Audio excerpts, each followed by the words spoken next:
Well, I'm glad you're here. You've got an important part to play in this weekend's action. Hello and welcome back to Boxing Social in association with Betfred. My name is Ayman with here with the one and only Diaz. Thank you. You're good, you're feeling good, great to be here. We've just seen the conclusion of the press conference. You're here in Israel Madrimov's corner. How's Israel Madrimov looking in the build-up to this fight? Well, good morning, everybody here in London. I'm feeling great, adapting to the time here. I'm happy to be here. I'm honored to be part of this card with one of the best fighters in my stable, which is Israel Madrimov. A great kid, great athlete, great boxer, great human being. And talking about Israel Madrimov coming into this fight, all I can say is this: Israel Madrimov always prepares himself 100%. This kid is very disciplined. He trains and prepares himself really, really well. He has a strong team behind him. He has me, my brother, Vadim Kornilov, Alec Frolov, and Tulkin Kilichev, who everybody plays a role in his career. We're all there, doing our job. And coming into this fight, he knows that the first fight, he was dominating the fight from the beginning. But unfortunately, the way it ended brought us back to a rematch. And on this rematch, we definitely have to be decisive. He has to show that he's the winner and he executes Sorrow. It's gonna be a great fight because Sorrow already knows they've been in the ring together once, so it should play out a good fight. When the controversy happened and it all was said and done, did you expect the WBA to order the rematch? You know what? I expected it because of the way it ended. Obviously he has a team behind him, his management team, his trainers, they weren't happy. But at the same time, it wasn't our fault because me being in the corner, the referee being in the ring, nobody heard the bell. It's understandable that night the crowd was happy, they were excited, they were screaming. There was a lot of noise in that arena. And when the bell rang, he had Sorrow hurt, so he went for the kill. It's like a hunter going for his prey. He heard him and he felt it, so he had the killer instinct in him that night. And when he felt that he heard him, he went for the kill, and that's when the bell had rang. So nobody heard the bell. Honestly, nobody heard the bell, and his team behind him did a great job fighting it to get a rematch, and we're here. Are you expecting anything different from Michel Sorrow on Saturday night? And in terms of your fighter, Israel Madrimov, will he go about the fight differently, the rematch differently in any sort of way? Well, of course we expect something different because they have to make adjustments. After the first time they meet in the ring, going back, and if they have to come back to a rematch, they have to do adjustments. Sorrow needs to expect a different Madrimov because after the first time, obviously we had to make some adjustments. We need to. Because we have to get better, we have to improve. Whatever we did that night, we have to improve. So we expect, my team and Israel expect a little different from Sorrow. When I spoke to Eddie in 2022, I said to him, who do you see as the breakout star of this decade? And he mentioned one name. And that name was Israel Madrimov. I want to know from your point of view, from seeing him, working with him, how big is the ceiling with him? Well, the sky's the limit. The sky's the limit with Israel. Israel has a good head over his shoulders and very humble kid. He just goes, day by day, fight by fight. He's very humble.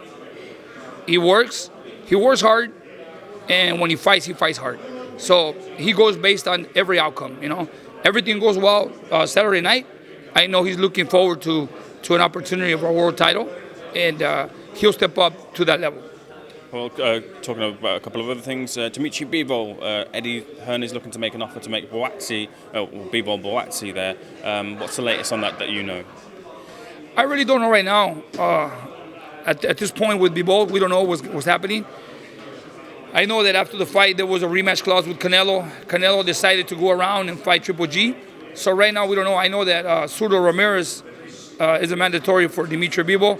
But right now, I have no information. His manager deals with that. I'm just glad that he's enjoying his time. He trained really, really hard.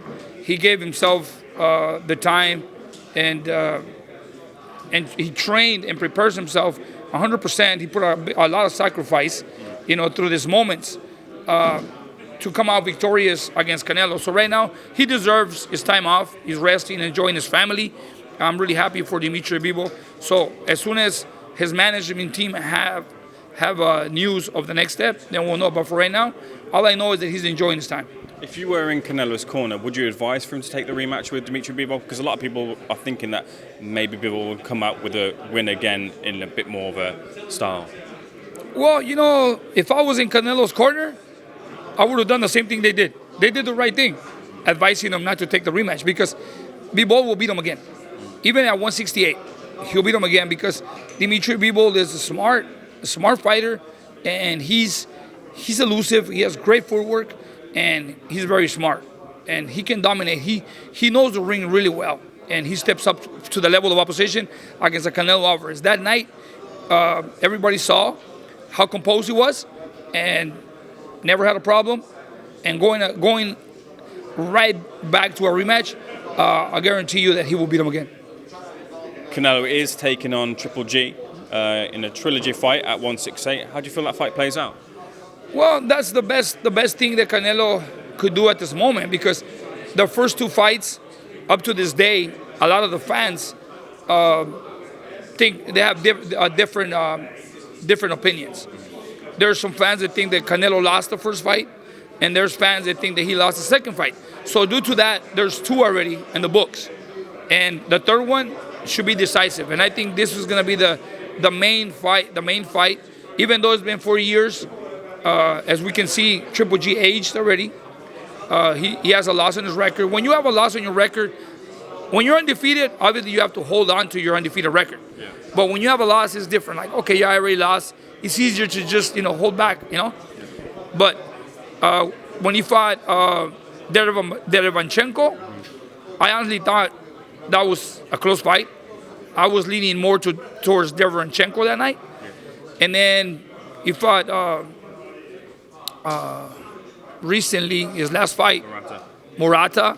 I mean, he's there, but honestly, at this point, I think Canelo should win with no problem and make it a decisive win for the fans, and it will be the third one.